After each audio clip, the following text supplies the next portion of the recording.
नमस्कार, म अफरोज। कार्यक्रम सन्दर्भमा यहाँहरूलाई स्वागत छ। आजको बसाइमा हामीले देशको राजनीतिक अवस्था, साथसाथै देशको पत्रकारिताको अवस्था र पत्रकारितामा परिरहेको राजनीतिकको प्रभावबारे कुराकानी गर्नेछौँ। आज हामी बीच हुनुहुन्छ हाम्रो अतिथिको रूपमा प्रेस चौतारी नेपालका पूर्व अध्यक्ष एवं राष्ट्रिय समाचार समिति राससका पूर्व अध्यक्ष समेत रहनुभएका डाक्टर बालकृष्ण चपागाई। उहाँ बौद्ध दर्शन र सञ्चार विषयमा पिएचडी पनि गर्नुभएको छ। आउनुहोस् उहाँलाई स्वागत गरौँ। बालकृष्ण सर, यहाँलाई स्वागत छ। हजुर, धन्यवाद। पत्रकारिताको विकास जसरी अहिले भइरहेको छ कि खासमा त्यो व्यावसायिक पत्रकारिताको विकास कतिको भइरहेछ त्यसमा?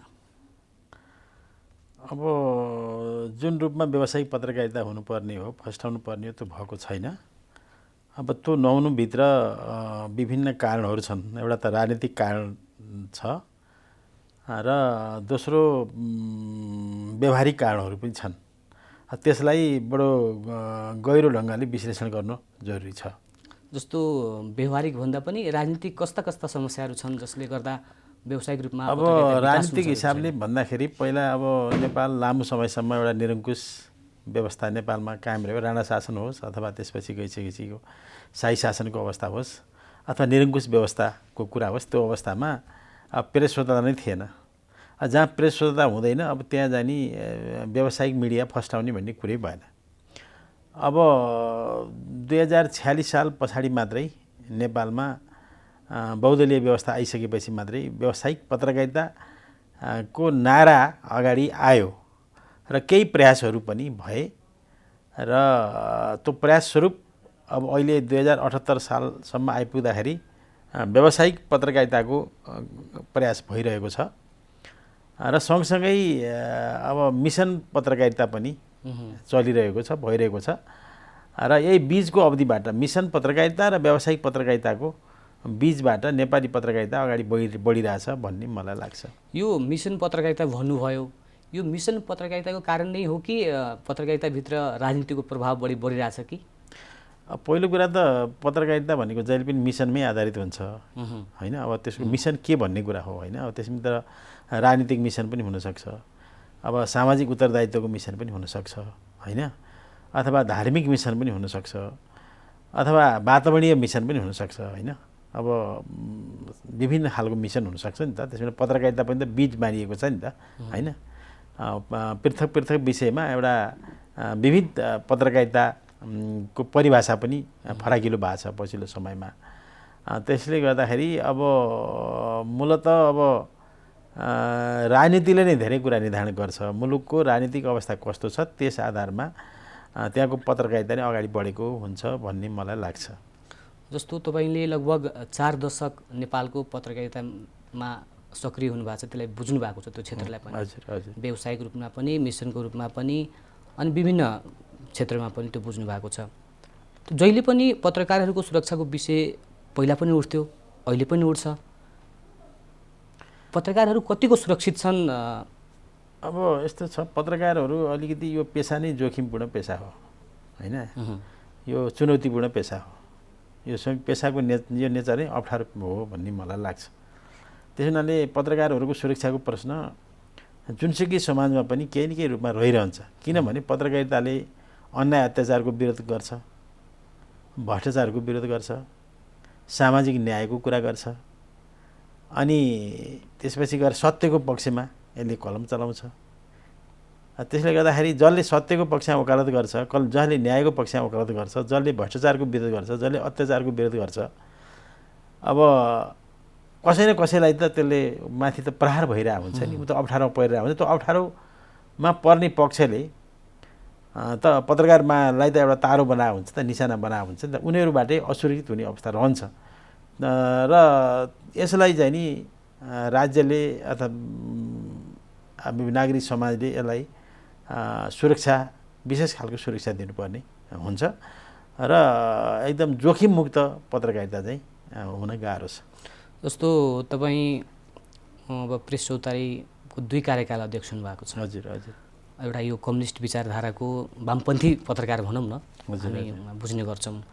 अहिले देशको राजनीति हेर्दाखेरि पनि हजुर चुनावपछि करिब 2/3 सरकार हजुर वामपन्थीहरू बीच सत्ताको भनौँ लोभले हो कि अब आफैभित्र पनि एउटा शासक बन्ने लोभले हो कि हजुर त्यो प्रवृत्ति हाबी भएर आज चाहिँ कम्युनिस्ट भनौँ एउटा जुन एउटा नेकपा एमाले जुन थियो त्यसको त्यो फुटेको पनि छ। हजुर यसलाई यो समग्र राजनीतिलाई तपाईँले कसरी हेरिराख्नु भएको छ? अब पहिलो कुरा त अब हिजो को राजनीतिक पार्टीमा जो जति मान्छेहरू लागे राजनीतिक नेतृत्व जुन ढङ्गले गरियो विगत दिनहरूमा त्यसको उद्देश्य पवित्र थियो तुलनात्मक रूपमा। किन भनेदेखि अब राणा शासन फाल्ने बेलामा पनि एकतन्त्रीय राणा शासन फाल्ने भनेर भनियो। पछि पनि अब शाही शासन आइसकेपछि राजाको शासन आइसकेपछि पनि राजाको निरङ्कुशता भयो, त्यहाँ दलमाथि प्रतिबन्धै थियो। त्यति बेला पनि लोकतन्त्रका लागि प्रजातन्त्रका लागि बहुदलीय व्यवस्थाको पुनर्स्थापनालाई आन्दोलन भयो। अब पछिल्लो समयमा जब दलीय स्वतन्त्रता भयो र सङ्घीय लोकतान्त्रिक गणतन्त्रको स्थापना पनि भयो पछिल्लो समयमा, त्यो आइसकेपछि र अनि हिजोका आन्दोलनकारीहरू मध्ये अब केही चाहिँ नि अब नेतृत्वमा नि पुगिसकेपछि उनीहरूमा राजनीतिक विचलन आयो, विसङ्गति आयो र विकृति आयो र उनीहरूले राष्ट्र समाज र चाहिँ जनतालाई कुशल नेतृत्व गर्न सकेनन्। नसक्दाको परिणाम आज मुलुकले ठुलो सङ्कट र दुर्भाग्य बेहोर्नु परिरहेछ। र अब कम्युनिस्ट आन्दोलन प्रति जुन किसिमको जनताको आकर्षण भयो, जनताले मत दिए, धन्य 2/3 को बहुमतमा पनि पुर्याए र 5 वर्ष सरकार चलाउने म्यान्डेट पनि दिए। तर सरकारमा सत्तामा पुगिसकेपछि जुन नेतृत्वले जसरी काम गर्नुपर्ने हो सबैलाई समेटेर त्यो गर्न सकेन र विपक्षीलाई त उसले चित्त बुझाउने कुरै भएन। विपक्षीको त अब उनीहरूले आलोचना गर्ने धर्म पनि हो, तर उनीहरूलाई पनि धेरैजसो मुद्दा सहमति बनाएर ल्याउनु पर्ने परिस्थिति हुन्छ। कतिपय मुद्दामा सहमति पनि आएका हुन् राष्ट्रियताको मामलामा। अब त्यसमा पनि अब कमी रह्यो। अब सँगसँगै जुन भावले जुन उद्देश्यले पार्टी एकता गरिएको थियो, नेकपा बनाइएको थियो, अब त्यो पनि विभाजन भयो। र फेरि अर्कोतिर के छ भनेदेखि आफ्नै पार्टीभित्र नेकपा एमाले भित्रको विगतदेखिको जुन पङ्क्ति थियो त्यहीँभित्र पनि मिलाउन नसकेर त्यहाँ पनि एउटा विभाजनको अवस्था आयो। र अहिले त अब मलाई लाग्छ एउटा दुर्भाग्यपूर्ण परिस्थिति निर्माण भएको छ। र अब यस्तो विभाजनको अवस्था हुनु हुँदैन थियो, यो दुर्भाग्यपूर्ण हो भन्ने मलाई लाग्छ। जस्तो अब एउटा देशको ठुलो पार्टी विभाजित भएको छ। हजुर, वामपन्थी पत्रकारहरू पनि के उहाँहरूको अवस्था के छ? उहाँहरू पनि विभाजित हुने हो कि? अनि अहिले के छ पत्रकारहरू बिचको वामपन्थी? अब यस्तो छ, अब राजनीतिको प्रभाव त सबै ठाउँ पर्छ होइन। किनभने राजनीति भनेको सबै नीतिहरूको मूल हो होइन। अब एउटा राजनेताले बोलेका कुराहरूले त्यसले चाहिँ नि दूरगामी प्रभाव पारेको हुन्छ। एउटा राजनीतिक दलले बनाएको नीतिले दूरगामी प्रभाव पारेको हुन्छ। समाजलाई कता लैजाने, कहाँ पुर्याउने भन्ने कुरा राजनीतिको ठुलो भूमिका हुन्छ। त्यसमा त्यस्तै किसिमको कुशल राजनेताको ठुलो भूमिका हुन्छ। तपाईँलाई थाहा छ, अब चाहिँ तपाईँको पुष्पलालले कम्युनिस्ट पार्टीको स्थापना गर्नुभयो र आज नेपालमा कम्युनिस्टको अवस्था कुन रूपमा आयो? अब त्यस्तै गरी बिपी कोइरालाले प्रजातान्त्रिक समाजवाद भनेर नेपाली काङ्ग्रेसलाई अगाडि बढाइरहँदाखेरि आज नेपाली काङ्ग्रेसको अवस्था के छ होइन। अब त कति प्रभाव पर्यो, कति त्यसका अनुयायी भए, कति समर्थक भए। तपाईँ त्यस्तै मान्नुहोस्, अब मदन भण्डारीले जनताको बहुदलीय जनवाद भन्ने उहाँको अगुवाईमा हुन त त्यसमा सबै अरूले पनि त्यसमा इनपुट दिएको अवस्था हो। त्यो ल्याइसकेपछि विश्वमा कम्युनिस्टहरू तानाशाही हुन्छन्, एकदलीय हुन्छन्, अधिनायकवादी हुन्छन् भनेर भनिरहेको बेलामा बहुदलीयता, जनताको बहुदलीय जनवाद भन्ने कार्यक्रम ल्याएर अनि जनतासँगको मतबाट प्रतिस्पर्धाका आधारमा आवधिक निर्वाचनका माध्यमबाट सत्तामा पुग्नुपर्छ, संसदमा पुग्नुपर्छ, शासन गर्नुपर्छ। जनताले जति बेला अस्वीकार गर्छन् त्यति बेला फेरि प्रतिपक्षमा बस्नुपर्छ भन्ने जुन किसिमको दृष्टिकोण उहाँले ल्याउनु भयो, त्यो एउटा विश्वकै निम्ति चाहिँ नि एउटा नयाँ एउटा अवस्था थियो नेपालको सन्दर्भमा। यसले विश्वलाई नै एउटा सन्देश दिएको थियो। तर अब उहाँले जुन उद्देश्यले ल्याउनु त्यो उद्देश्य विपरीत अब पछिल्लो समयको नेतृत्वले काम गर्दाखेरि अब 2/3 झन्डै 2/3 सरकार पनि गिर्यो र पार्टी पनि फुट्यो र जनतामा एउटा चाहिँ निराशा र एउटा चाहिँ अत्यन्तै एउटा चाहिँ उदास परिस्थिति एउटा निर्माण गरेका छन्। यसको निम्ति चाहिँ नि जसले यस्तो चाहिँ काम गरेका छन् उनीहरू जिम्मेवार छन् र समयक्रममा इतिहासले उनीहरूलाई मूल्याङ्कन गर्नेछ। जस्तो अहिले माधव कुमार नेपाल नेतृत्वको नवगठित पार्टी हाम्रो नेकपा एकीकृत समाजवादी गठन भएको छ, तपाईँ त्यतातिर पनि सक्रिय भएको देखियो। हजुर, तपाईँ एकीकृत समाजवादीमा लाग्नुको कारण के होला? पहिलो कुरा त म अहिलेसम्म मैले जाने के हो भन्दाखेरि मैले पत्रकारितालाई मूल माने नि मेरो पत्रकारिता भनेको मिसन पत्रकारितामा आधारित छ। त्यो पत्रकारितालाई चलाउनका निम्ति चाहिँ नि मैले व्यावसायिकताको एउटा व्यावसायिक ढाँचा मात्रै एउटा व्यावसायिकमा तरिका अपनाएको मात्रै हो। खास चाहिँ मेरो मिसन नै हो। त्यो मिसन कहिले राजनीतिक मिसन अगाडि भयो, कहिले चाहिँ नि अब समग्र लोकतन्त्रको मिसन अगाडि भयो, कहिले गणतन्त्रको मिसन अगाडि भयो, अथवा जे भने पनि जनाधिकारको प्राप्ति र अग्रगमनको पक्षमा मेरो पत्रकारिता अब रह्यो। अब हिजो पञ्चायतकालीन अवस्थामा पनि लडियो, पञ्चायत विरुद्ध पनि लडियो। पछि आइसकेपछि दलहरूलाई स्थापित गर्ने, कम्युनिस्ट पार्टीहरूलाई स्थापित गर्ने अथवा अरू राजनीतिक दलहरूलाई स्थापित गर्ने सन्दर्भमा उनीहरूका समाचारलाई विचारलाई पनि हाम्रो मिडियाहरूमा सञ्चार माध्यममा स्थान दियो। पछि 10 वर्षै युद्ध भयो। अब त्यसमा पनि नेपाली पत्रकारितामा पनि त्यसले ठुलो असर गर्यो र अब एउटा चाहिँ मुलुकमा एउटा विद्रोहको स्थिति पनि निम्त्यो। अब त्यसपछि सबै मिलेर जब 2062-63 को आन्दोलनबाट राजतन्त्रको ठाउँमा एउटा सङ्घीय लोकतान्त्रिक गणतन्त्र अथवा राजतन्त्रलाई अन्त्य गर्ने र अरू हिसाबले सङ्घीय लोकतान्त्रिक गणतन्त्रको स्थापनाका साथ नयाँ संविधान जुन किसिमको चाहिँ नि त्यसको अभियानमा बन्यो 2072 त्यस यताको अवस्थालाई हेर्दाखेरि अझ यो पछिल्लो समयमा केपी शर्मा ओली जो नेकपाको अध्यक्ष हुनुभयो र अब मुलुकको प्रधानमन्त्री हुनुभयो। 5 वर्ष उहाँलाई बेरोकटोक प्रधानमन्त्री चलाउने अधिकार पनि उहाँले प्राप्त गर्नुभएको थियो। तर उहाँले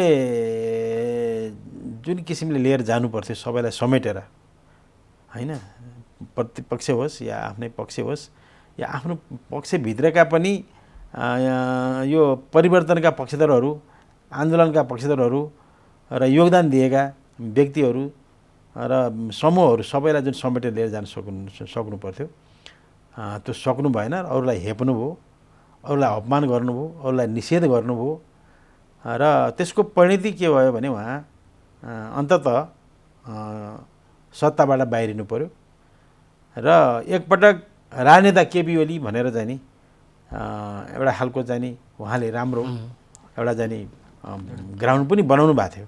जति बेला यो लिम्पियाधुराको नक्सा, त्यो चुच्चे नक्सा पारित गर्ने बेलामा सबै नेपालका राजनीतिक पार्टीहरूले साथ दिए। त्यति बेला उहाँको चाहिँ छवि धेरै माथि गएको थियो। त्यसपछि त्यसको अनरसिप, त्यसको अपनत्व सबैलाई दिनुपर्थ्यो, उहाँले सबैले दिनुपर्थ्यो। सबैको भूमिका हो, किन कोही पनि विपक्ष देखिएन नि त। सबैले साथ दिए भनेपछि यो नेपालको राष्ट्रियतामा सबै राजनीतिक दलहरूको भूमिका अत्यन्तै महत्त्वपूर्ण छ। म प्रधानमन्त्री भए पनि सबैले साथ दिएको हुनाले यसको दायित्व, यसको जिम्मेवारी सबैको छ, सबै नेपालीको छ, सबै राजनीतिक दलको छ भनेर जानुपर्ने ठाउँमा उहाँमा यति अहङ्कार पलायो कि अब मैले जे गरे पनि हुन्छ, जे बोले पनि हुन्छ भनेर चाहिँ जुन अहङ्कार जुन पलायो र अरूलाई हेप्ने, अरूलाई तेजोवध गर्ने, अरूलाई निषेध गर्ने, अरूलाई त्यो किसिमको उहाँको जुन प्रवृत्ति देखियो। अब त्यसले गर्दाखेरि चाहिँ नि उहाँलाई कर्मशः मानिसहरूले छाड्दै गए, उहाँका समर्थकहरू पनि क्रमशः भड्किँदै गए र अन्ततोगत्ता उहाँ सिंहदरबारबाट पनि बाहिरिनु भयो, बालुवाटारबाट बाहिरिनु भयो र जाँदा के छ भनेदेखि आफ्नो घरको बारदलीबाट उहाँ चाहिँ नि बडो ठुलो स्वरमा उहाँ चिच्याउनु पुग्नुभयो, कराउन पुग्नुभयो र उहाँले के भन्नुभयो भनेर भन्दाखेरि नेकपा एमालेमा माधव नेपालहरूको स्थान छैन भनेर भनिसकेपछि, अब स्थानै छैन भनिसकेपछि अनि एउटा घरको बाउले, एउटा अभिभावकले कुनै छोराछोरीलाई अब तेरो त छोरी भए पनि त छोरो भए पनि तर मेरो घरमा प्रवेश निषेध छ, तँलाई स्थान छैन होइन जस्तो भनेर भनिसकेपछि माधव त्यो छोरो होस् या छोरी त्यो घरमा फर्केर माधव आउँदैन। कुमार नेपालले त्यो चाहिँ गलत गर्नु, त्यो बोल्दैन उनी कुरा बोल्नु हो। बनाएको घरमा उहाँले यति सजिलै छोड्नुहुन्छ भनेर कार्यकर्ताले पनि विश्वास गरिरहेका छैनन्। उहाँ बसेर सङ्घर्ष गर्न सक्नु पर्थ्यो, या उहाँहरूको दुईजनाको शीर्ष नेताहरू बिचको इगोको कारणले पनि पार्टी फुटको अवस्थामा आयो भनेर टिप्पणी हुने गरेको छ। अहिले दोस्रो तहका नेता भन्ने अब नेकपा एमालेभित्रका पनि उही नै अब बस्ने गरी उहाँ 10 बुँदे सहमतिमा पनि अब त्यो सहमति कार्यान्वयन गर्ने भनेर सहमति भइसक्यो। अब खासमा माधव कुमार नेपालको अब म उनीसँग बस्नै नसक्ने गरी बस्नै सक्दिनँ, छुट्टै पार्टी बनाउनुपर्छ भनेर त्यो एउटा अरू दोस्रो तहका नेताले उक्साएर पनि उता लगेका हुन् भनेर टिप्पणी हुन्छ। यसमा खास कुरो के हो त? अब यस्तो हुन्छ, पहिला सुरुमै जति बेला चाहिँ नि द्वन्द्व सिर्जना हुन्छ, जति बेला विमति हुन्छ, त्यसलाई तत्कालै सम्बोधन गरियो भने त्यसले विग्रहको रूप लिन्न। अब तपाईँलाई थाहा छ नि त 2051 सालमा आखिरी माओवादीहरूले, तत्कालीन माओवादीहरूले पनि त चाहिँ तपाईँको केही प्रस्ताव मात्रै त राखेका थिए नि, तर त्यो प्रस्तावलाई सम्बोधन गर्ने कुरो भन्दा पनि दमन बढी गरियो। जति दमन भयो प्रतिरोध त्यति बढ्दै गयो र अनि त्यहाँबाट फेरि दोहोरो भिडन्तको स्थिति आयो। त्यसलाई चाहिँ नि फेरि परास्त गर्न निम्ति सेनाको ठाउँमा सेना र दोहोरो दुईटै पक्षका सेनाहरूको लडाइँ भएर ठुलो राष्ट्रले 17,000-18,000 मान्छेको भन्दा क्षति भयो। अन्ततोगत फेरि सम्झौता गरेर, कसैले जितेर होइन, सम्झौता गरेर त्यहाँबाट फेरि चाहिँ नि अब लोकतन्त्रको, सङ्घीय लोकतन्त्र, गणतन्त्रको स्थापना गर्नुपर्ने परिस्थिति बन्यो। त्यसो हुनाले अब कुनै पनि विषयवस्तु, कुनै पनि समस्या आउने बित्तिकै तत्कालै त्यसलाई सम्बोधन गरेर त्यसो निकासिदियो भने त्यसले चाहिँ नि ठुलो क्षति पनि हुँदैन, त्यसले चाहिँ नि विद्रोहको रूप पनि लिन्न र विग्रहको रूप पनि लिन्न। अनि जब पेल्दै निषेध गर्दै गएर अब चाहिँ नि अन्तिम क्षणमा भइसकेपछि त्यो फेरि मिल्न गाह्रो हुन्छ। अब यस्तो तहमा पुगिसकेको थियो कि अब चाहिँ नि अब यो विद्रोह चाहिँ विभाजनको तहमा पुग्नुपर्ने परिस्थिति निर्माण भइसकेको थियो। त्यो निर्माण गर्ने काम मलाई लाग्छ केपी ओलीबाट भयो। त्यो जिम्मेवारी उहाँले लिनु। माधव कुमार नेपालले अलि हतार गर्नुभयो भनेर योगेश हतार बिल्कुल होइन, मैले त यो हतार होइन कि तपाईँको चाहिँ नि उहाँले धेरै ढिलो गर्नुभयो, एकदम ढिलो गर्नु। तपाईँको चाहिँ के छ भने अब जुन यहाँ सानेपामा जुन भेला भइरहेको थियो, राष्ट्रिय भेला, हजुर, त्यो भेलामा म पनि आएको थिएँ। त्यो भेलामा लो चाहिँ अब केपी ओलीसँग मिलेर पार्टी अगाडि नबढ्ने भयो। उहाँले चाहिँ नि पार्टीमा योगदान दिएका, आन्दोलनमा भाग दिएका, तपस्या गरेका इमान्दार कार्यकर्तालाई निषेध गरेर एउटा चाहिँ नि आफ्ना हनुमानहरू, आफ्ना दासहरूलाई चाहिँ नि बोकेर हिँड्नुभयो होइन। पछि त त्यसलाई साइबर स्याल पनि भनियो, त्यसलाई बोकेर हिँड्नुभयो। अब यो प्रश्नमा यदि यो क्रान्तिलाई बचाउने हो, पार्टीलाई बचाउने हो, परिवर्तनका एजेन्डालाई बचाउने हो र मूल्यलाई सही ढङ्गले लिएर जान सक्ने हो भनेदेखि चाहिँ नि अब केपी ओलीलाई छोडेर चाहिँ हामीले पार्टी चाहिँ पुनर्गठन गरेर जानुपर्छ भनेर त्यही घोषणा गरेको भएदेखि आज मलाई लाग्छ कि चाहिँ तपाईँको नेकपा एमाले भन्ने जुन पार्टी हुन्छ त्यो माधव नेपालको हातमा तपाईँको 70-80% हाराहारीमा हुन्थ्यो। उहाँले धेरै पर्खिनु हो, मिल्छ कि भन्नुभयो। फेरि त्यसपछि गएर एउटा मध्यमार्गी वार्ताका निम्ति वार्ता कमिटी बनेको, वार्ता कमिटीका पदाधिकारीहरूलाई नै उहाँले के भन्नुभयो, के आश्वासन दिनुभयो, अब के देखाउनु भयो, त उहाँसँग चमत्कार छ फेरि। अनि उहाँहरूले नै फेरि माधव नेपाललाई छोड्नुभयो। माधव नेपाल कहाँ जाने, उहाँको पछि लागेको कार्यकर्ता कहाँ जाने होइन। त्यसैले गर्दाखेरि अनि एउटा कुरा, अर्को कुरा के छ भने यति पेल्नुभयो कि माओवादीसँग त कुरा मिलेन। लो मानव हिजोको उहाँहरूको शैली फरक, पृष्ठभूमि फरक, उहाँका स्वभावहरू फरक, उहाँका उद्देश्यहरू पनि फरक। किनभने जनता बौद्धिक जनवाद त उहाँले चाहिँ नि उहाँहरूको नीति थिएन नि त। 21औं शताब्दीको जनवाद भन्ने थियो, मिलेन। लो फुट नेकपा एमालेको त एउटै लिगेसी, एउटै पृष्ठभूमि, एउटै त्याग, एउटै तपस्याबाट आएको जमात हो नि त होइन। त्यहाँ किन विभेद गर्ने? आफ्नै नेतृत्वको सरकारलाई हटाएर अनि हटाउन विभिन्नसँग मिल्ने षड्यन्त्र गर्ने, हटाउन खोज्ने अनि विधिसम्म ढङ्गले त हुन्छ भन्दै त स्वीकार गर्नु पऱ्यो नि। जब केन्द्रीय कमिटीमा अब तपाईँको चाहिँ नि उहाँको विपक्षमा अथवा चाहिँ नि भयो भने त्यसलाई मान्नु पऱ्यो, विधिलाई त मान्नु पऱ्यो। म विधिलाई चाहिँ मान्दिनँ भन्नु पऱ्यो। उहाँले त आफ्नो केन्द्रीय कमिटीलाई त आफ्नो पक्षमा अनि आफ्नो हितमा आफ्नो त्यो मत त उहाँले बनाइराख्नु पऱ्यो नि। अब त्यो गर्न सक्नु भएन भन्दै त अनि त्यो त मान्छेले त निकास त खोज्छ नि। तो अहिले यो नेकपा एमाले जनताको बहुदलीय जनवाद भनेर जुन एउटा नीति लिएको थियो, अब चाहिँ समाजवादीले जनताको बहुदलीय समाजवाद भनेर लिएर जाने, यो खासमा यो के हो, यसको विषयमा थोरै जानकारी।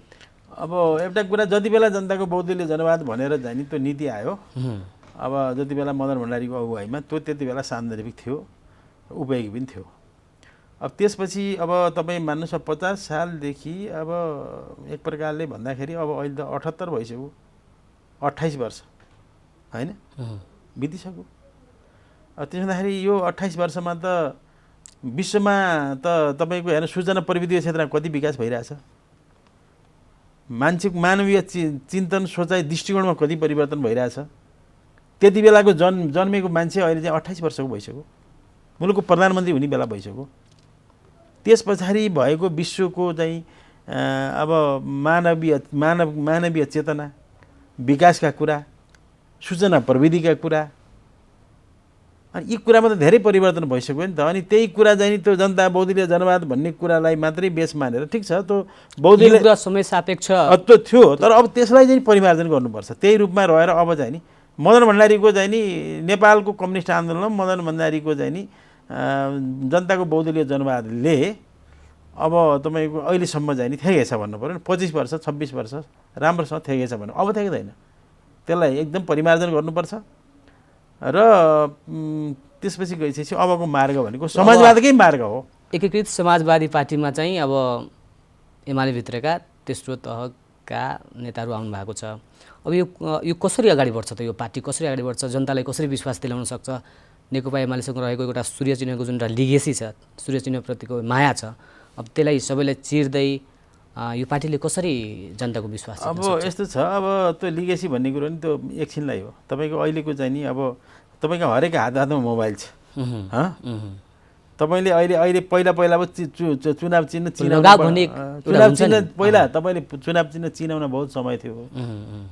अहिले केही छैन। तपाईँले अहिले नेकपा एकीकृत समाजवादीले कुनै चिन्ह पायो भनेदेखि त्यसको भोलिपल्ट देशभरिका नेता कार्यकर्ता सुविशी जनताले यो मेरो चिन्ह हो अथवा चाहिँ नि यो फल्नु पार्टीको चिन्ह हो भनेर थाहा पाउँछन्। यसलाई बुझाउनु पर्ने कुनै पनि समस्या छैन। एउटा कुरा चिन्ह मात्रै सर्वेसर्वा होइन। किन भन्दाखेरि हामीले हेऱ्यौँ नि त, कयौँ पटक चाहिँ तपाईँको पञ्चायतकालमा जनपक्षीय उम्मेदवार हुन्छ, कसको चुनाव के थियो, कसको चुनाव जित्थे। काठमाडौँमा 15 तुलाले जिते, पोखरा सोमनाथ प्यासीले जित्नुभयो, चितवनमा जागिर प्रसाद भेटवालले जित्नुभयो, जित्नु भएन। उहाँहरूको चिन्ह त फरक थिए त होइन। त्यत्रो ठुलो कुरा होइन। पहिलो कुरा त के हो भने एउटा नीतिको दृष्टिकोणको विचारको कुरा हो। अब के भन्दाखेरि अहिले यो पछिल्लो समयमा आएर जुन केपी शर्मा ओलीको नेतृत्वमा अथवा उहाँले अगुवाई गरिरहँदाखेरि उहाँले चाहिँ जनताको बहुदलीय जनवादलाई पनि एउटा जडसूत्रवादको रूपमा होइन, यसको पक्षमा जनता छन् भने त्यो मनोविज्ञानलाई उहाँले चाहिँ के हो भन्दाखेरि दुरुपयोग गर्नुभएको छ होइन। एमाले प्रतिको आकर्षण त्यसलाई दुरुपयोग गर्नुभएको छ। जनता जे भयो नि एमाले छोडेर जान्नन्, मैले जे गरे नि हुन्छ। जे गरे नि जनता सूर्य चिन्ह छोडेर जान्नन्, मैले जे गरे नि हुन्छ। त्यो दम्भ अहङ्कार त उहाँले जुन पाल्नु भयो नि त्यो तोडिन्छ, त्यो जनताले तोड्छन्। तपाईँ देख्नु भएको छैन त, पञ्चायतकालमा सबै पञ्च नेपाली, सबै नेपाली पञ्च भन्ने थियो, हटे। त्यहाँ पछि पहिलो निर्वाचन बहुदलीय पछाडि आएपछि नेपाली काङ्ग्रेस धन्नै दुईटै अवस्था आयो। त्यसपछि तपाईँ हेर्नुहोस् उसको जसपछि जनयुद्धबाट नेकपा माओवादी उदायो, उसले त्यत्रो बहुमतै ल्याएर सरकार चलायो होइन। अब त्यसपछि गइसकेपछि अब अहिले चाहिँ नि अब केपी ओली आयो। अब के भने मान्छे सत्तामा पुगिसकेपछि अनि दम्भ घमण्ड आयो भनेदेखि त अवसान हुन्छ। अब केपी ओलीको अवसान भयो त। कार्यक्रमको अन्त्यमा छौँ। मेरो एउटा अन्तिम प्रश्न छ, जस्तो यो मिसन पत्रकारिताले व्यावसायिकतालाई कतिको असर गर्दो रहेछ, कतिको असर गर्छ? होइन, यो त अन्यन्याश्रित हो। व्यावसायिक पत्रकारिताले मिसन छोड्यो भने त व्यवसाय पनि हुन्न। अनि मिसन पत्रकारितालाई टिकाउन निम्ति व्यवसाय चाहिन्छ। यी दुईटालाई सन्तुलित लिएर जानुपर्छ। तर त्यसको चाहिँ के भने अलि फराकिलो दायरा हुनु पर्यो। किनभने पत्रकारिताको मिसन भनेको त सामाजिक न्याय हो, जनअधिकारको सम्वर्धन हो होइन, अन्याय अत्याचारको विरोध हो, भ्रष्टाचारको उन्मूलन हो, समाजमा शान्ति र समृद्धिको स्थापना हो नि त। यसको उद्देश्य यही होइन त। त्यस हुनाले यो कुरामा चाहिँ नि मिसन र चाहिँ व्यवसाय सँगसँगै लैजानुपर्छ भन्ने मलाई लाग्छ। हवस् त डाक्टर साहब, कार्यक्रममा समय दिनुभयो त्यसको लागि धेरै धेरै धन्यवाद। हस्, मेरो विचारहरू राख्ने अवसर दिनुभयो जनता टेलिभिजनलाई, यहाँलाई पनि धेरै धेरै धन्यवाद दिन चाहन्छु। आजको सन्दर्भमा हामीसँग अतिथि हुनुहुन्थ्यो प्रेस चौतारी नेपालका पूर्व अध्यक्ष डाक्टर बालकृष्ण चापागाई। उहाँसँग हामीले कुराकानी गऱ्यौँ। हेर्दै गर्नुहोला जनता टेलिभिजन। आजको बसाइबाट म अफरोज बिदा चाहन्छु। हवस् त, नमस्कार।